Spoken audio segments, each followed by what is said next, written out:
Thank you, Mr. Speaker. I rise today to congratulate Dr. Bill Hogarth, a former director of our nation's National Marine Fisheries Services.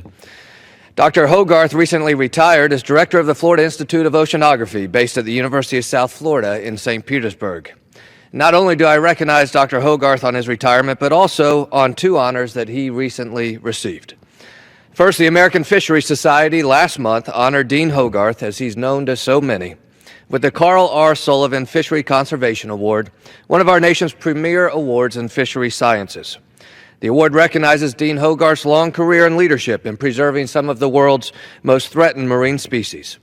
It recognizes his passionate advocacy for environmental protections and his role in leading Florida's scientific response to the Deepwater Horizon oil spill in 2010. The second honor for Dean Hogarth in early September was bestowed upon him by the University of South Florida's Board of Trustees when it voted to name its newest research vessel in his namesake, to recognize Dean Hogarth's passionate pursuit of funding for a new boat to replace the university system's more than 40-year-old research vessel. For those of my colleagues who have had the opportunity to work with and meet Dean Hogarth over his long career, you know of his humble nature, his laugh, and most notably, his deep Southern drawl.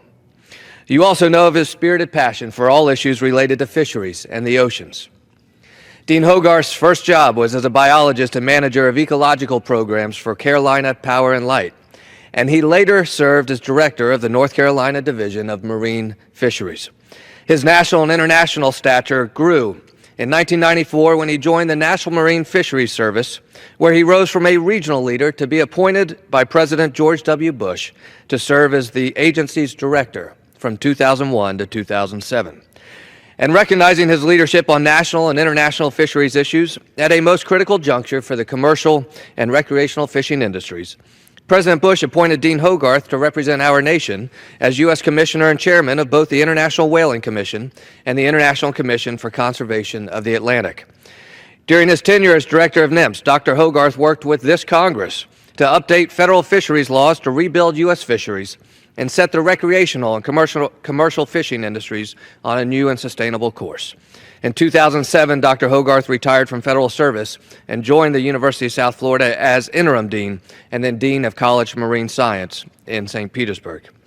Recognizing his leadership skills, Dr. Hogarth was then appointed in January 2011 as director of the Florida Institute of Oceanography, a consortium of more than 30 scientific and educational institutions across Florida.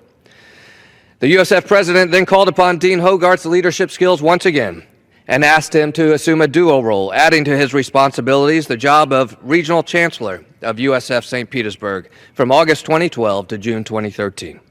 USF and the Florida Institute of Oceanography made national and international headlines following the 2010 explosion of the Deepwater Horizon oil rig. Dr. Hogarth led a scientific response that focused on the immediate aftermath of the spill, including the path of the oil plume both above the water and in the Gulf's deepest reaches and currents. It focused also on the impact of the spill on fisheries and other wildlife, and the response of the research community in a 5-state region to address short and long-term environmental concerns. One of his final acts as director of Institute of Oceanography before his official retirement on July 31st was to work with the Florida State Legislature, our governor, the university, and the city of St. Petersburg to secure funding to replace a 40-year-old research vessel, Bellows. This ship, managed by the Institute of Oceanography, is a great resource to faculty and students alike, giving them invaluable access to the Gulf of Mexico and other research waterways in pursuit of their studies. The new ship will now be named, rightfully, the RV William T. Hogarth, and will continue to provide a path to sea for thousands of Florida students and educators. Dean Hogarth will always be known to me as an educator. It is personal to me because he serves as a key advisory on fisheries issues that are so critical to our state and to our community. I will always call him Dean, as will so many others, and we look forward to his continued counsel in retirement. Mr. Speaker, I hope that my colleagues will join me in thanking a most special person who has dedicated much of his career to one of the great interests of our nation, our fisheries, our marine sciences, our oceans.